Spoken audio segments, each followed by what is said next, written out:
नमस्कार भाइयों, SSC academy आपका स्वागत करती है। जैसा कि खतरनाक टॉपिकों की धुआंधार श्रृंखला जारी है, इसी क्रम में आज हम आगे बढ़ेंगे जिसका नाम है हाइजेनबर्ग का अनिश्चितता का सिद्धांत। क्या?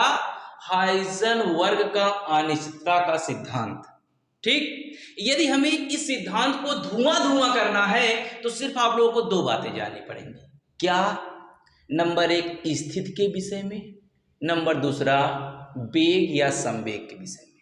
ठीक, वेग या संवेग के विषय में। स्थिति क्या होती है? यदि हमें किसी भी चीज की स्थिति बतानी है तो उसे विरामावस्था में रहना पड़ेगा।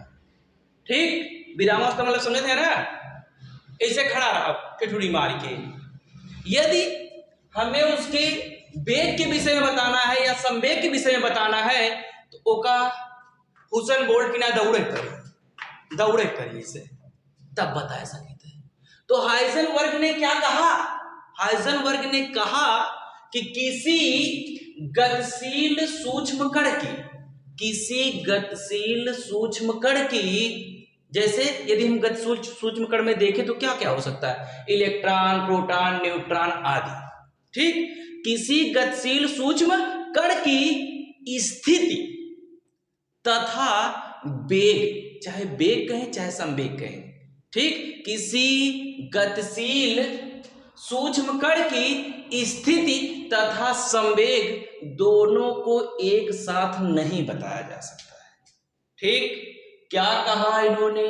इन्होंने कहा कि किसी गतिशील सूक्ष्म कण की स्थिति तथा संवेग को एक साथ नहीं बताया जा सकता है। ठीक, यदि हम कण की स्थिति के बारे में बताते हैं तो जो उसका वेग होगा वह अनिश्चित होगा।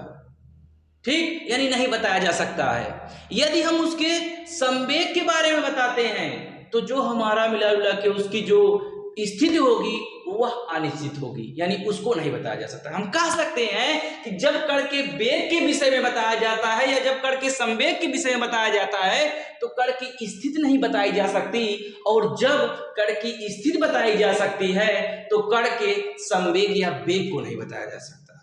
ठीक, क्या कहा इन्होंने? समझ में आया कि यदि हम स्थित है, हमारी स्थिति बताए पैबा तो हमारे वेग ना बताए हम कितने वेग से दौड़त है। अगर हमरे वेग के बारे में बताए पैबा तो हमरे स्थिति के बारे में ना बताए पैबा। ठीक, ये किकर सिद्धांत है? हाइजेनबर्ग का अनिश्चितता का सिद्धांत है।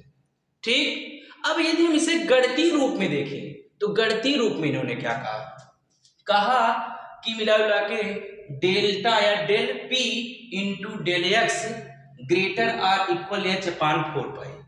इसका मतलब क्या है? इसका मतलब जो हमारा डेल पी है, जो इसका मतलब है संवेग की अनिश्चितता, संवेग की अनिश्चितता।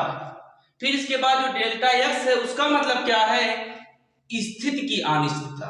ठीक, स्थिति की अनिश्चितता। इन्होंने कहा कि संवेग की अनिश्चितता और स्थिति की अनिश्चितता का जो गुणनफल होता है वह सदैव बराबर होता है या बड़ा होता है किससे?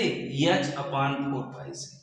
ठीक, इन्होंने क्या कहा? इन्होंने कहा कि जो संवेग की अनिश्चितता होती है ना, संवेग की जो गलती होती है, संवेग की जो अनिश्चितता होती है और जो स्थिति की अनिश्चितता होती है, जो उसका गुणनफल होता है वह सदैव बराबर हो सकता है या बड़ा होता है h अपान 4 पाई से।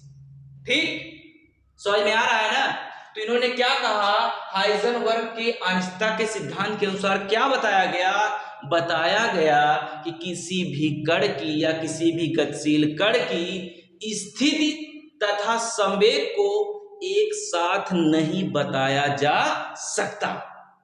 ठीक, यदि हम कण के वेग के विषय में बताते हैं तो उसकी स्थिति के विषय में नहीं बता पाएंगे, यदि उसकी स्थिति के विषय में बताते हैं तो उसके वेग के विषय में नहीं बता पाएंगे। ठीक, गणितीय रूप में क्या है? डेल पी इंटू या cross del X greater or equal h upon 4 pi. ठीक, इसका मतलब क्या है? इसका मतलब यही है कि डेल पी मतलब होता है संवेग की त्रुटि या संवेग की अनिश्चितता, और डेल एक्स का मतलब है स्थिति की अनिश्चितता, मतलब संवेग की जो गलती होती है और जो स्थिति की गलती होती है वह ऑलवेज बड़ी होती है या बराबर होती है h/4 से। ठीक, तो ये हमारा क्या था? हाइजेनबर्ग का अनिश्चितता का सिद्धांत। इस समीकरण में जो h है यह क्या है? प्लांक नियतांक है। क्या है? प्लांक नियतांक है। प्लांक नियतांक है। जो प्लांक नियतांक का मान है वह कितना है? 6.62 गुणे 10⁻−34 जूल इंटू सेकेंड। ठीक, यह हमारा h का मान है। और हम p का मान भी रख सकते हैं। क्यों? क्योंकि हम जानते हैं कि delta p equal to m delta v। ठीक, अगर हम यहां पर रख के इसी इक्वेशन को और थोड़ा विस्तारित कर सकते हैं तो क्या हो जाएगा? m delta v multiply of delta x equal to या ग्रेटर आर इक्वल h/4। ठीक, हम इस तरह भी इसको मतलब जो हमारा हाइजेनबर्ग का अनिश्चितता का सिद्धांत है, चाहे हम ऐसे प्रदर्शित करें चाहे ऐसे प्रदर्शित करें, दोनों एक ही है। ठीक, इसमें जो यम है वह मास ऑफ इलेक्ट्रॉन है। ठीक, और जो v है डेल्टा v है वह मिला हम कहते हैं कि मिला के वेलोसिटी में चेंज है। ठीक, और जो डेल्टा x है या तो आप जानते हैं